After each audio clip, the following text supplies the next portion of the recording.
Siguro feeling ko talaga dito napipiko na itong gobyerno na to kay Tebes. Piko na sila eh. Bakit? Kahit anong gawin nila eh. Hindi umuwi yung mama. Tapos sinasayawan pa ng budots.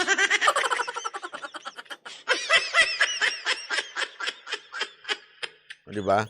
Eh, siguro gusto na kagad may makaupong iba doon para may mag-control ng mga negosyo doon.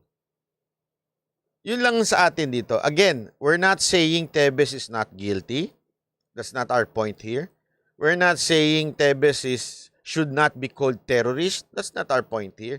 But the point here is give the person a chance to defend himself. Pwede naman through Zoom. Bakit ayaw payagan? Kasi if you're not giving Tebes a chance to defend himself, isang congressman, isang mayaman,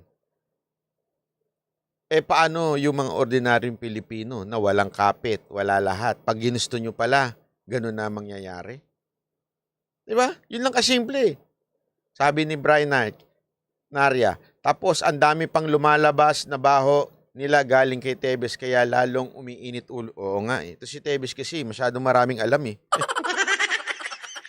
Pinainit talaga niya ulo eh, di ba? Kaya pinainit niya yung ulo nung nung sinabi niya yung kay ano ba pangalan nun, yung kaibigan na kesyo ganito. Oh.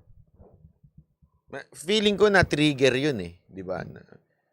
Daming alam nito. Pati mga supplier namin, alam ha. Di ba? Kasi nga, aminado naman siya dati na gumagamit siya. Aminado naman siya. Oh. Hindi, kaya nga, alam mo, isang bagay na somehow na ano sa akin, kasi hindi siya nagde-deny. Hindi naman niya dineny na dati siyang gumamit eh. Ibig sabihin, talagang alam niya kung anong paraan, anong nangyayari. Alam niyang kalakaran. Ngayon, maniniwala ba ako nagbago na siya? It's not for me to say na nagbago na siya. I do not know kung nagbago na siya. But the point, may alam siya. Yun na sigurado ko. Ngayon, kung nagbago na siya o hindi pa siya nagbabago, it's not for me to say that kasi it will take time para masabi mong talaga nagbago na siya.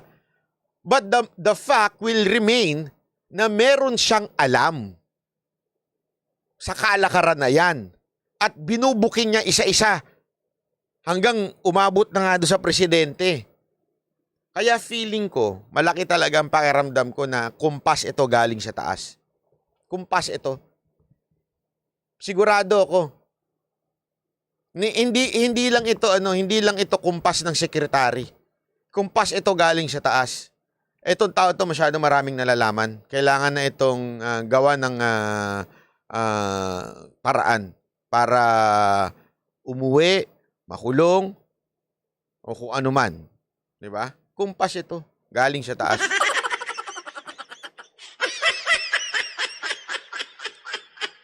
Ulitin natin ha, this is not a question about question ng ito ba ay mali siya, guilty siya o hindi siya guilty. Hindi, ang point dito, marami siyang alam. Di ba? Kaya kailangan siyang mawala.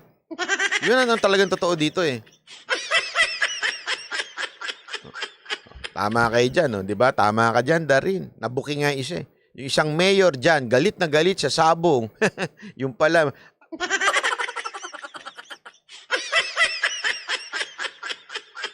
player sa sabong, tapos biglang pinagmalaking, kultura ang sabong.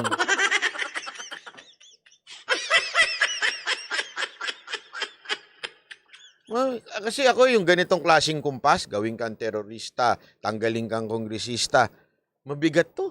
Tapos lahat bumoto ng congressman, naku, mabigat to. Meron to. Sigurado ako meron to. May umaandar dito. For all the congressman to say yes, natanggalin ng isang kapwa congressman nila. That's more than a dictatorship. Mabigat yun. Maniwala kayo sa akin. Mabigat yun. Mas maniniwala pa ako siguro kung marami. Okay yan, may mga tumutol. Pero entire Congress, wala siyang kaibigan dyan. Imposible. Napaka-imposible niyan. talagang merong kumumpas, boto mo to.